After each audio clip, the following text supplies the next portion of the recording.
Hey guys, King Salamander here, back with another video.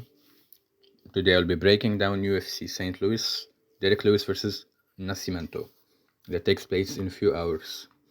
So I'll start with the main event straight away. Lewis versus NASCIMENTO. Lewis is a favorite, minus 155. They have comparable attributes, practically same height and same reach. I think Derek Lewis wins this one. I think there is a line that separates good heavyweights and less good heavyweights. And I still think Lewis is in the better side of that line because I don't see anything impressive that Nascimento ever did. He got KO'd by Chris Daukaus, please.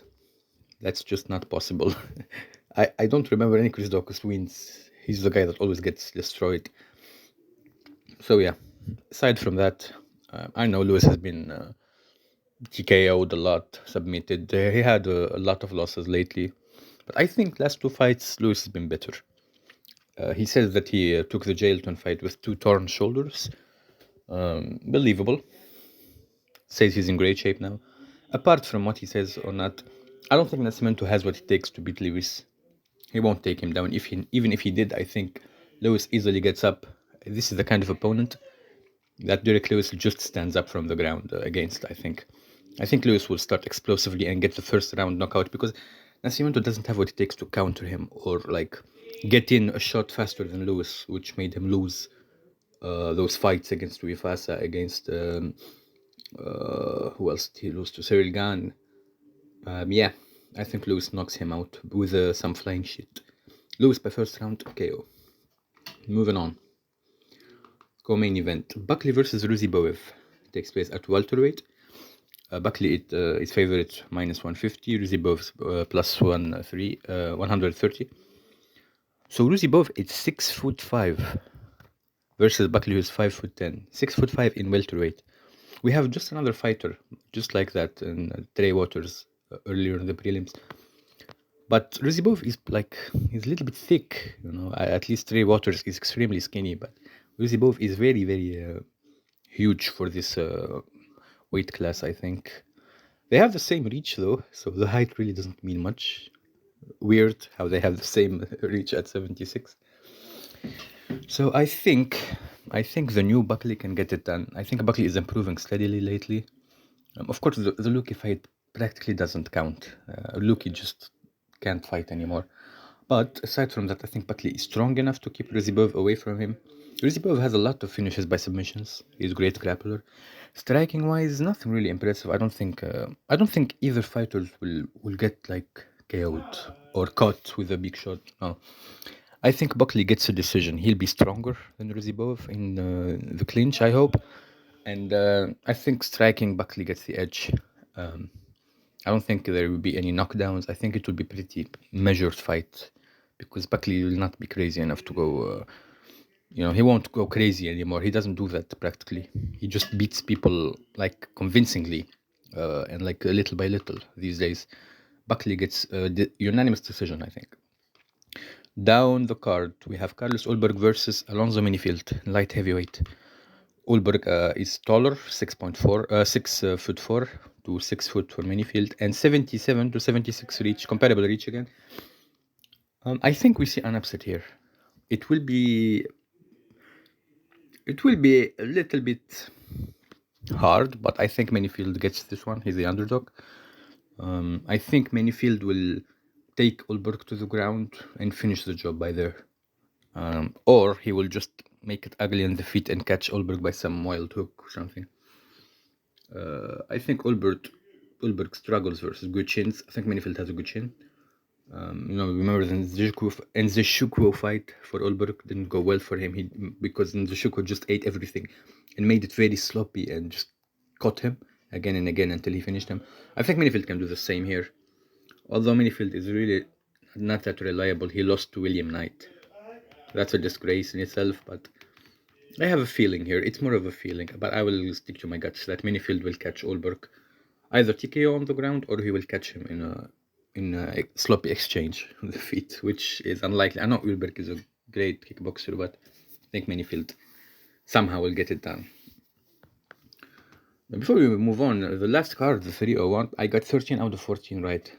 So I advise you to listen to my picks here. I have an eye for these things. Okay, down the card. Rebecca versus Diego Ferreira at lightweight. Rebecca is a heavy favorite at minus 400. Diego Ferreira is the underdog at plus 300. Rebecca is way younger though. 31 to 39 years old for Diego Ferreira, which is, as we all know, it's bad in those light categories. To be old, to be past the 35, 36 mark, you start to slow down considerably. 5'7" for Rebecca, 5'9" for Diego Ferreira, who will have a significant reach advantage, 74 inches to 66 inches to Rebecca. This is also an underdog pick for me. It is a little bit risky again, but I have a feeling Ferreira gets this done. I think he upsets Rebecca because Ferreira only lost to really legit guys. No, he lost to Dariush, to Gamrot, to Gillespie. Where is Gillespie, by the way? I swear he was this very highly taught prospect. I don't know what happened to him. I think I read somewhere that he retired. But anyway, how does Ferreira get it done? I think Rebecca will do a mistake in the ground, and Ferreira will catch some submission against Rebecca. Ferreira is very, very good in the ground. I mean, he did get mauled in some fights on the ground, especially by Gillespie. He really made him quit on the ground. But I don't think Rebecca is the same caliber. I think Ferreira has some experience here that will show up. He's coming off a very good knockout against Michael Johnson. Yeah, I think Ferreira will get it done. Again, it's a gut feeling, but I will stick to it. I think Ferreira gets it done. Now we have Woodson versus Caceres at featherweight. Woodson is from St. Louis. He's fighting at home turf. I really like Woodson's style. He's a great boxer. And he has the weirdest body type, I swear. The biggest head in the UFC, definitely. He's 6'2". Caceres is 5'10". Even both guys look lanky. 78 reach advantage to Woodson, 5-inch reach advantage. Caceres has 73 reach. There are two strikers going against each other. I think Woodson is better striker than Caceres, who is good, but all right. He's not amazing. Woodson's not amazing either, but I think his style is more efficient. Caceres is 21-14. Woodson only lost once. Now you might say that Caceres is a veteran for that. 21 wins and 14 losses. That's like almost the same wins number of wins and losses. That's not a good look, even if Caceres has been doing pretty good lately. I think in a battle of striking, Woodson wins this one. Caceres can have good submissions, but I don't think he can get his hands on Woodson, honestly. I think Woodson pieces him off on the feet. I don't think he finishes him, though. It will be probably a decision. Maybe even a split decision, but Woodson takes this one. He's fighting at home. We know the judges, I think. Now, way down in the card, we have Despain versus Waldo Cortes Acosta. Despain is the new Ngannou, by the way. He's a phenomenon. He's not a human. Okay, look at this guy, 6'7". Waldo Costa is a big guy. He has 6'4". Look at the reach difference. So 87 inches for Despain to 78 inches for Waldo Costa. 9 inches reach advantage in heavyweight. I don't think I saw that before. Of course, Despain is a favorite, even though we saw nothing from him. He just KO'd Parisian in under a minute. I think he will do the same to Acosta. I think he has different kind of power. This will be his breakthrough fight because he's fighting an 11-1 opponent. I think Acosta's record is. I think heavyweights suck, and I don't think this will be a hard fight. Of course, he's not proving nothing with this guy. I am on the hype train though. I think this is a machine or creature. This is a very suspicious looking fighter. It's like he was a 6'7" monster. Insane power. I think he touches Acosta and he just goes down. Either knockout or TK on the first round. Moving on, we have Slavaklos Borshev versus Chase the Dream Hooper. Now, two good nicknames by both. Congratulations to them. I really like their nicknames. So, this is striker versus grappler. Borshev is a striker. Chase Hooper is a grappler who really only knows to grapple. He doesn't have the best takedowns. They are improving little by little, but overall he has 22% takedown accuracy. On the other hand, Slava has 36% takedown defense. Not good either, but I don't think Hooper will take him down. Look, in all striker versus grappler matches, I always favor the grappler. That's what I watched, always seen. Not always, of course, but I think they're favored by default. Even though this guy can't really can't really have, is not a good wrestler. Chase Hooper isn't.